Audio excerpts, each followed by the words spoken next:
Well, Rube, the Eagles lost, but maybe they made some people some money.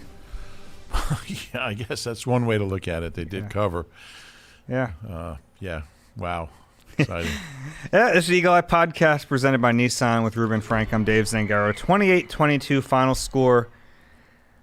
It's a lot closer than a lot of that game was, and I guess there's good and bad in that. I mean, they fought at the end. They made it closer. They had a chance.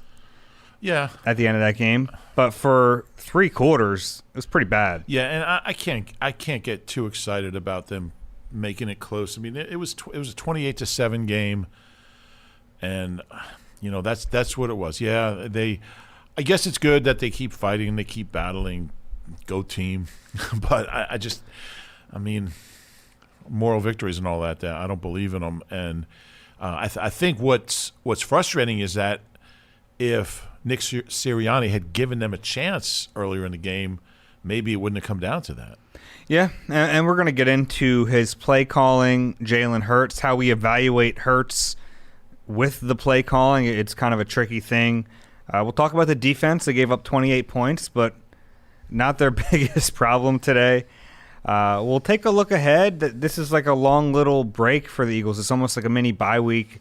I'm sure they're going to have to take a long, hard look at these first 6 games and figure out what might need to change. And then, of course, the return of Dave's Positivity Corner to close out this pod. This podcast is supported by AT&T Active Armor. Right now, our lives are on our phones, and with our phones full of live-streamed exercise classes, midday work calls, and nightly family video calls, there's no room for fraud calls. Thankfully, AT&T makes customer security a priority, helping block those pesky calls. It's not complicated.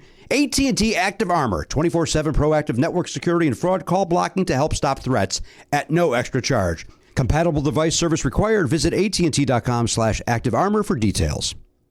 But let's start with the play calling, because it was another game where it just, they got off to a pretty good start. They scored a touchdown on their first drive, aided by a penalty. But, hey, they score a touchdown regardless, and you're thinking, all right, maybe they've got something today. And then 3 and out, interception, 3 and out, 3 and out, 3 and out.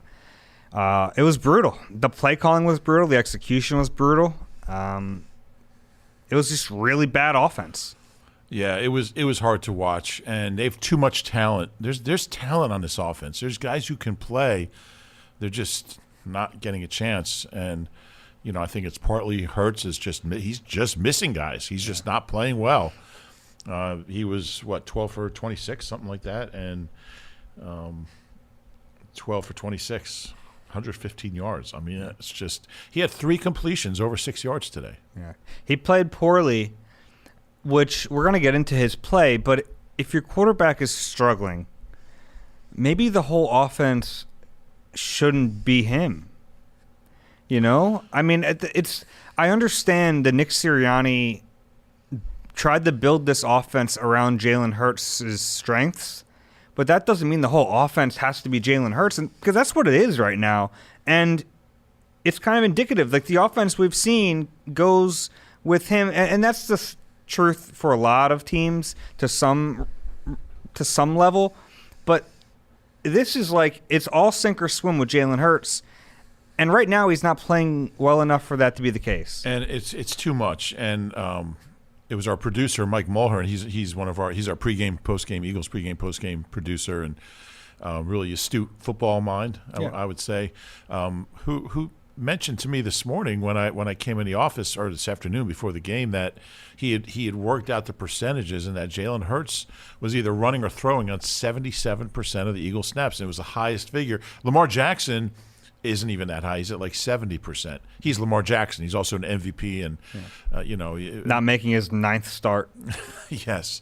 So it's a really interesting way and a good way to look at it, just how much Nick is piling on Jalen Hurts' plate. It's too much. And I think it was the notion that there's so many reasons to run the ball, and one is just because it gives the quarterback a break. Yeah. And Brandon Staley was talking about it. It just gives the quarterback, all right, on this play, all you got to do is hand off. I don't have to, go through progression. I don't have to take off and put myself at risk. And do I run? Do I do that? And that there's some real value to that, just in that, in that break. And look, I think Byron Leftwich is a really good play caller, and he's got Tom Brady. But even Tom Brady, I mean, they ran the ball 27 times, and then they had some kneel downs at the end for 31 carries. But their running backs had 27 carries, and on those first 2 touchdown drives, which really kind of set the tone for the game, Leonard Fournette was as big a part of those as Tom Brady was. You got the greatest quarterback ever, and you're still running the ball. And it just tells you that, you know what, I don't care who the quarterback is, there is value in running the ball. And Nick doesn't do it until they're down by 3 touchdowns. It's almost like, all right, well, now we're going to run the now we have nothing. We're desperate. Nothing else is working. Okay, here's your carry, Miles. And Miles goes 8 yards and goes 10 yards. It's like, oh, I'll keep giving him the ball because, oh, yeah, Miles Sanders is good. How about that? I didn't realize that. It's insanity. It's the worst. It's just such a terrible approach to play calling, such a reactive approach, you know? Yeah, and I understand a little bit of what he's saying at times where, you know, if they're going to run this RPO-heavy offense, you make the read, and if the read says throw, you throw it. And you can excuse that away for one game. But we've seen it now multiple times in this season, and for Miles Sanders to have 1 carry in the first half is coaching malpractice. And look, Miles at times this year hasn't been great. At times he's missed holes, and at times he hasn't made the right play. But it's just inexcusable to run that little with and to get your running backs involved that little. I mean, they weren't even factors in the pass game today. Miles had 2 catches for 4 yards. Kenny Gainwell had 1 for 2. So if they're not going to run the ball, at least you got to find other ways for these players to get involved, and they're not doing that. And you can say that, like, you count plays close to the line of scrimmage as runs. I get that general idea, but the timing's been so off that those plays aren't working. So what's the point of a bubble screen if you lose 3 yards? And now you're in a situation where you have to throw the ball. This is not a high-powered offense. It just isn't. And, you know, when you don't have a high-powered offense, you don't rely that heavily on the quarterback. It's just simple, basic football. And he just doesn't. You know, Miles has 11 carries in the last 4 first halves. 11 total carries. Or is it 13? I think it's 13. I'll go look it up. But, I mean, either way, it's insane. And I don't – you know, it's 6 games now. I mean, we're like a third of the way through the season. And – I mean, is it going to change? Is Nick going to suddenly just realize the value of running? And again, I'm not one of these guys, you got to run the ball 35 times a game. I'm not like that. But I do believe that you have to run it enough to take some pressure off the quarterback, to keep defenses guessing a little bit so they can't tee off on the O-line, which we saw today, and to you know, give the quarterback a little bit of a mental break on a few plays, and it get, you know, those plays give the offensive line a chance to dictate, to go forward. And you know, this is a very big, physical, strong offensive line, and these guys love to run block, and they just don't get the opportunity. It's awful. And the flip side of it is we always talk about complimentary football on this podcast. Their defense was out there 40 minutes. Yeah, 4 or 5 days after being out there 35 minutes. It's a lot. And some of that's on them not getting off the field, sure, and we'll get to them. But a lot of it is 3 and out. I mean, they barely have time to sit down on the bench before they're back on the field. Yeah. Yeah, we've talked a lot this year about complementary football, and that's, you know, the offense helping the defense helping the offense, and working together as a team, and special teams, field position, all these things kind of working together and complementing each other, and it's just not happening. Nick just has no feel for his personnel right now, and that's scary. We're 6 games in. Yeah, we talked to Jalen Hurts late tonight, and he talked about identity. I don't know what this. I don't think he does either. I don't think anyone articulate an identity. He just said, you know, we want to win. I mean, that's yeah. He talked about, you know, people ask what the identity is, and he didn't say what it was. So I said, well, what is the identity? And he said something about Rome not being built in a day, which doesn't. I mean, that's not an identity. I don't know what it is. Right now, their identity is 3 and out. Their identity is chuck the ball deep and try to get a DPI. That was their best play tonight.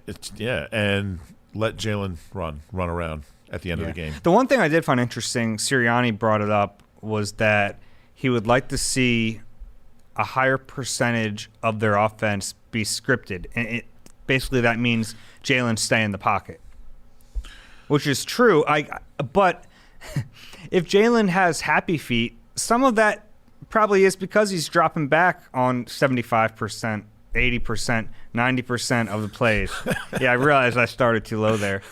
But you're going to get happy feet in those instances. And you wonder what kind of damage this is doing to him when you're putting that much on him. Because I agree with that. I agree that he's fleeing the pocket too early. There were some moments in this game where I thought, you didn't need to leave. That pocket wasn't perfect. Yeah. The pockets aren't perfect right now. The offensive line isn't at full strength. But there were some times where I'm like, you got to stay there and go through your reads and try to execute the play as called.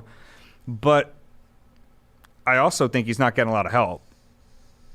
Yeah, and those are both true. And I thought tonight it was maybe the most glaring it's been as far like we talk a lot about the growth we want to see from Jalen, and I thought his pocket awareness was worse than it's been as far as when to stay in the pocket, try to make a play, when to take off, when to throw it away instead of taking a sack. Yeah, he had a lot of bad plays in this game. He played poorly. He did. And let's talk about him. The final numbers are ugly. 12 for 26, 115 yards, 1 touchdown, 1 interception. He ran 2 in. Okay. Yeah, he had 44 yards on the ground. So, that's almost out of desperation, some of those. But he's missing throws he can't miss. He just is. And it's troubling because a lot of the throws he's missing, we're seeing week in and week out that he's missing them, and that's troubling to me. And the deep balls are underthrown. We saw the one to Rager where he actually got a DPI because it was underthrown. Rager had to come back for it. It created a DPI. The other one was the one to Quez. Quez had outside leverage. Jalen threw it on the inside, and Quez, that was the interception. Quez tried to come back and get it, and he mistimed it. But even aside from that, like the one to Ertz was really because that wasn't like it was a pretty short throw. This is the second week in a row he's missed Zach Ertz on a gotta have it throw. Yeah, Zach Ertz is a pretty big target. Yeah, he seems to throw as if he's 9 feet tall. He's not. No, he's not. He's not. Yeah, it's that's troubling to me is that we're seeing, and I thought some of his decisions in this game weren't great. We talked about him leaving the pocket early. There were some where, and I'll be honest, he rolls to his right quite a bit. And I know that's a natural tendency for right-handed quarterbacks, but it's becoming, I'd have to look at the numbers of it, but it's becoming very predictable. Yeah, and that's going to make him easier to defend. Mm-hmm. Yeah. Which is obvious. Like, look, right-handed quarterbacks roll to the right. It's easier. You roll into your left, you're going to have to throw across your body, and it's a tougher throw, but it makes him easier to defend. Yep. I'm concerned about him. I'm concerned about him because you expect bad games, you expect inconsistent games, but he's trending the wrong way, and that's really concerning. Yeah, the thing that concerns me is the routine throws that quarterbacks have to make. He's missing too often. Everyone's going to miss them sometimes. Tom Brady's going to miss one on occasion, but you can't miss them consistently, and especially in games like this. When he missed that throw to Ertz, the first thing I thought was, in this game, you can't miss opportunities because the other team's too good. You're going to pay for it. So there's a lot going against this offense right now. And the funny thing is, not ha-ha funny, but curious funny, is that we all see Jalen Hurts struggling as a clear indicator that maybe the offense shouldn't just be him. And it doesn't seem like Nick sees that. It seems like he's really stubborn and has... this is what I want to do. I've designed this. I want to play like this. And, whatever, come hell or high water, this is the offense we're going to run. And I just think it's a really poor approach. Yeah, and if it doesn't change, he might not be here next year. I'll say that. Because you're going to get – you could really damage a young quarterback. Look, I don't know what Jalen Hurts' future is, but he's a 23-year-old kid who's got some ability. And, I was, we were in his presser in his availability, and he seemed kind of defeated, He seemed kind of He's not used to losing like this. no, he's not used to losing. Period. But he's not doing him any favors as far as what he's putting on his plate, the play calling, the absence of a running game. He's making it very hard. Look, I'm not defending Jalen Hurts because a lot of his issues are self-caused, but he's not helping him. And Jalen needs direction. He needs a play caller who can help him get into a rhythm and help him, hit those throws and help him be more productive and be more consistent. He's just not getting that. Yeah, Nick doesn't seem to have a feel for what's going to get him in a rhythm. Right. And that's troubling because they've been together now for an entire training camp and for 6 games, and they look as lost as ever. At least in the Kansas City game, I mean, they moved the ball offensively. It's a historically bad defense, too. This team? The Chiefs. But they moved the ball Yeah. against that. Yeah. I mean, this Buccaneers, they have a good front, but they're without Levante David. They're without Antoine Winfield. The secondary is decimated. They lost Richard Sherman in the game. Right. And they couldn't throw on him. They tried to throw on him. They couldn't throw him. Jalen Hurts had 115 yards through the air. They had Tampa's allowing 314 passing yards per game. It's last in the NFL. Most yards in the NFL. Yeah. They threw for about a third of that. Yeah. It's this. They should have been able to move the ball better. And their biggest plays were the defensive pass interferences. Yep. And hell, I would have thrown the ball deep more.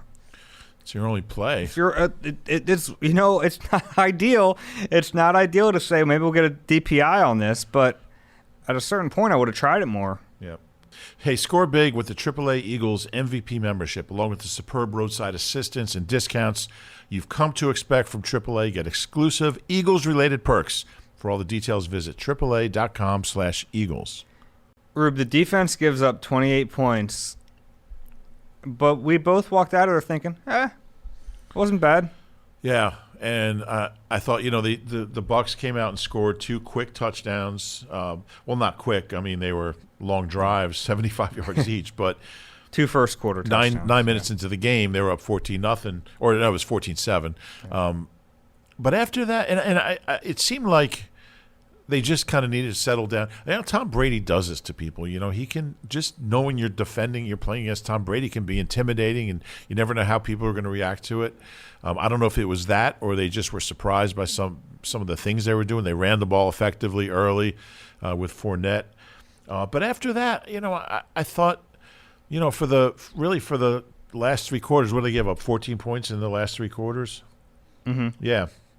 14 points to Tom Brady, to the Super Bowl champs in 3 quarters. Look, you see 28 points up there. That's a lot of points. But this is an offense that has the potential to put up 48 on people. And I thought as the game went on, they tackled better. I thought they tackled really well as the game went on. They covered well. In instances, they did. Sometimes they didn't. Early in the game, Leonard Fournette was dragging linebackers. Yeah, and they got better. After that 20-yard run, I'm like, I was the play other than that, Mrs. Lincoln type thing. But I did think again, you're playing 40 minutes 5 days after playing 35 minutes. It's a lot of snaps in a short period of time. I thought they got some pressure. I just saw some positives, I guess. And I don't want to sound like a homer or anything, but I just saw some signs of progress. And Brady's a guy who can put up 50 on you. And after that start, they played better. Yeah, I agree. And they got a turnover. Yeah, the third downs, what were they? Their Bucks were 7 for 13. There was one early third down, I think it was a 3rd and 8 they gave up. Yeah. You need to get off the field there. And then late in the game, they had a 3rd and 7. They doubled Antonio Brown, and Brady rolls around. I mean, that was his best throw of the night. It was. It's one of those where Epps is right on him, and Brady just threads the needle. It's a tough play. That's one where you kind of tip your cap to him. But they had some chances in this game to get off the field, but they did. I mean, at times they made good plays. They had the tip ball from Singleton to Epps. Yeah. Did that count? No, it counted as an incomplete pass. Okay, and then the other interception did, the right. Anthony Harris. That one counted. The other interception. Yeah. They got some stops. I think, Tampa's scored on 2 of its last 9 possessions. So they didn't give up any plays longer than 27 yards. I thought it'll be interesting to see what Gannon says. I remember earlier in the season, he kind of gauges it like, did we give our team a chance to win? I thought they did that. Yeah, I do too. Yeah. I do too. I mean, it's still not great to give up 28 points, but you don't walk away from this game feeling like the defense was the biggest problem. Yeah, I think after Dallas and Kansas City, there was that expectation, are they going to give up 40 again? Yeah. They gave up 28. Look, it's not, you're not going to have a parade about it, but it wasn't a total meltdown. I do think they faced the 3 toughest quarterbacks they're going to face. And they'll face Dak again, obviously, at the end of the year. But, for the next 10 weeks, they're not facing a Mahomes, a Dak, or a Brady. And they're facing some good quarterbacks, but they're not facing any Hall of Famers. So I think the defense will have a chance to they have Herbert in a little bit. He's obviously really good. Sure. But, yeah, you're right. I mean, these guys are the best. So I think I have an expectation that the defense will be okay. I do too. Yeah. But I don't feel that way about the offense. I don't either. I also feel like there's more talent on the offense. Yeah, which is shouldn't be that way. Yeah, it's troubling, right? Yeah, what does that say about the coaching? There's a disconnect, pretty clear disconnect. Yeah, no doubt. All right, I forgot what we're talking about. Well, let's each pick one thing. Okay. If we could grant a wish and change one thing about this team, what would you change? Play caller. I think it's time. I've seen enough. It's not getting better. If anything, it's getting worse. He has no feel for his players. He has no feel for getting Jalen Hurts in a rhythm. He has no feel for what's going to work against the defense. He has no feel for changing up when something's not working and doing something different. I thought he'd be a really good play caller. And I'm not sure what I'm basing that on, just being around Frank, being around good quarterbacks. I liked what he said. I liked everything he said about offense. Remember that whole thing about, we thought they were going to throw to the backs all the time? What, 3 for 5 today? Well, he did throw to Kenny Gainwell 50 yards down the field. Yeah, which I like Kenny Gainwell, but that's not. He's disappeared from the offense too the last 2 games. He's a good player, but I think it's time. And Andy Reid used to, every couple of years he would turn it over to. It was usually Marty, and Andy. There's no shame in giving up play calling. Andy Reid. Yeah, I think the difference is Andy was established. Yeah, and you know what I mean. I think Nick feels like his value to the organization is as a play caller. Well, his employment to the organization might be really short if, and a lot of coaches will tell you once they, and it doesn't have to be permanent. Give it up for a few weeks. Let Shane Steichen. He's talked about how many good play callers are on the staff. Kevin Patullo, even Brian Johnson. There's guys who've called plays. Bring his brother in. He says his brother's a great play caller. It allows you to step back. Andy used to talk about it allowed him to step back and kind of coach the whole team, and the burden of play calling was gone. He could be more involved with, all the other stuff going on during the game, and there's a lot. I think the offense needs a jolt of creativity, of energy, of inventiveness, and I don't see him providing it. So. But, yeah, it's a bad look. A rookie coach doing it 6 weeks in. But you just can't. This is – do you know who Dana Bible is? Yeah. Dana Bible was the Eagles' offensive coordinator. He replaced Gruden in '98. He was the offensive coordinator under Ray Rhodes in '98. And in the first 6 games of the season, the Eagles scored 68 points.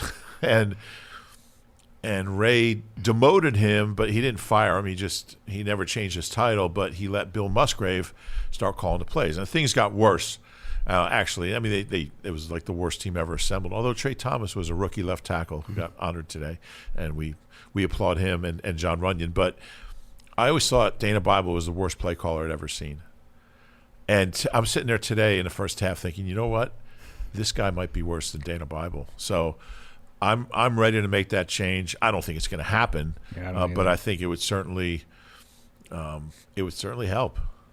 Yeah, I mean, and the thing I'd change is along those lines. Head coach. No, I don't think he's going to change. Right, I don't that. either. So, I But think say what what I would I'd change. I would think what I would change is have Nick Sirianni really look at this offense over these next few days and realize something's got to give, and kind of go back to the drawing board. Really, I mean, reassess and kind of go back to training camp. I really would. I'd go all the way back from square one and try to rebuild the offense. And it's a big ask in a mini bye week to do that. But what they're doing is clearly not working. And in an attempt to save Jalen Hurts from himself, I'd take a little bit off his plate. I'd really sit down with him this week and say, Jalen, what do you feel comfortable doing? Let's just throw. Let's. Here are 5 plays that we can run, and I know that's oversimplifying this. I know that they have a lot more in there, but let's start with 5 plays, and then let's go to 10 plays of things we know we can execute, because they damn sure can't execute everything they're doing right now. And that's what I'd do. I'd really try to simplify and then build it back up. And that's not ideal 6 weeks into the season, but anything short of changing play caller, which I don't think is going to happen, that's what I'd do. Well, you didn't ask me what I thought would happen. You asked me what I would do. Yeah, I know. So, yeah. Okay. Just want to make that clear. At Nissan, we just made your choice for a new car an easier one than ever with our most exciting and fuel-efficient lineup. The choice is yours. Now get great offers across our full line. Shop your local Nissan store today at NissanUSA.com. That was, you're hamming it up now. I was. Yeah, that's too much. That was too much. That was too much, yeah. Zach Ertz. Not a huge game for him. What did he finish with? 4 catches. Yeah, not a huge game for anyone. 4 for 29 in the touchdown. 579 as an Eagle. 10 shy of Harold Carmichael's franchise record of 589. Yeah, and we'll see if he gets there. Apparently, Jay Glazer was on Fox pregame, kind of talking about the possibility of a trade this week. I haven't heard the segment, so I am passing on secondhand information, which is dangerous. But then we saw, Some people make a living out of that. It's true. I try not to. And then, after the game, watching Zach Ertz walk off, it seemed like a little extra emotion from him. He had a little chat with Dom DeSandro, the VP of security, and it seemed a little out of the ordinary. And it caught my attention a little bit. So we'll see what happens here. I don't think it's out of the realm of possibility that he's not here. No, I don't either. I wonder how much the fact that contract talks with Goddard have not gone well or have not gained well. No, have not, have broken down. Last we heard, I'm not sure how much that plays into it. You would think one of them would be here next year. You would hope. Yeah, you would hope. So I'd be surprised if it happens. I wouldn't be shocked. Yeah. I think it's more likely he's here than not, but certainly within the realm of possibility. Yeah, and he was also one of the guys to go out for the coin toss today. Not a captain, but he went out there. Interesting. Obviously in an expanded role in this game without Dallas Goedert, who's still on the COVID list. Tough break for him on a short week. Not really much of a chance to get back, but just something to keep in mind, and it was something I noticed, so I thought we'd bring it up. Yeah. Ertz did have the touchdown. Yeah, he did. Yeah. All right, positivity corner. You want me to start? Yeah, sure. Avante Maddox. Yeah, he made some big plays today. Yeah, some big tackles. Yeah.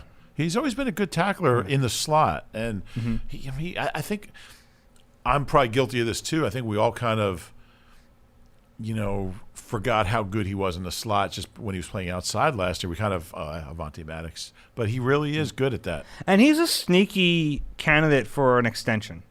Yeah, Because he's in a contract year. They're locking up everyone else from that 2018 class. He's one who wouldn't surprise me. I don't think he obviously wouldn't break the bank, but I think he's a pretty decent nickel. I do. I do too. Yeah, and he gives you some flexibility because I think he can play a free safety role too, if you needed him in a pinch. Yeah, I would agree with that. Yeah, I thought he played well. That's a good one. How about Bernard Avery? He made one. Yeah, but I mean that penalty. The penalty was bad. Anything. I mean, it's terrible in that situation. But it's also.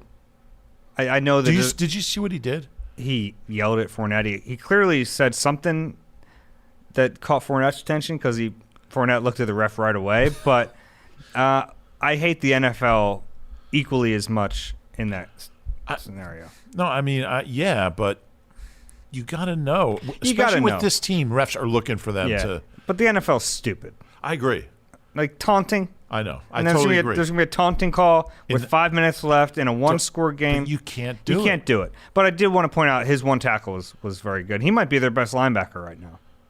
Yeah. I heard some people say, cut him. They don't have anyone else to play. Yeah. No, he's had a couple good games in a row now. Yeah. He's not a bad player. And I'll give you another one. Can I do one more? Are we? Yeah, you got it. Miles Sanders. Okay. Because once he was allowed to actually play, once he was allowed to go out and play with the big kids, 9 for 56 after being 1 for 1 in the first half, and I think he was 4 for 6 going into the fourth quarter. So he was 5 for 50 in the fourth quarter. It couldn't stop him. Who knows if he got started, getting the ball a little earlier, how the game would have turned out. We'll never know. But I think we saw and the same thing happened in Charlotte last week. He's finally got the ball. Now, obviously, he shouldn't have run out of bounds. We know that. But as far as the guy's a really good runner, and there's only one person on the planet that doesn't know that. I've got another good one for you. Yeah, what do you got? Eagles fans in attendance. Yeah. For the sarcastic cheer. That was great. When Miles that was awesome. Finally got a carry and picked up a first down, 5 yards. Some people gave a standing ovation. Yeah. For that run. I love that. No one does a sarcastic cheer better than Philly fans. It was fantastic. Yeah, that was good. 8 straight games. This is not positive. This is negative, but I'm going to throw it in. Take it out. Get it out of my corner. All right. Well, can we just officially end that and I can add something? John Runyon, Trey Thomas. Congratulations. Yeah. Last positive corner thing. Yeah. It was cool. We had them on the WIP pregame show, and they were both talking about what it was like to play together, and just they're both. The crazy thing about them is they were both so durable. And Runyon never missed a game. Yeah. Trey missed one game, a Monday nighter in Miami in 2003. It's amazing to be able to rely on that for a decade.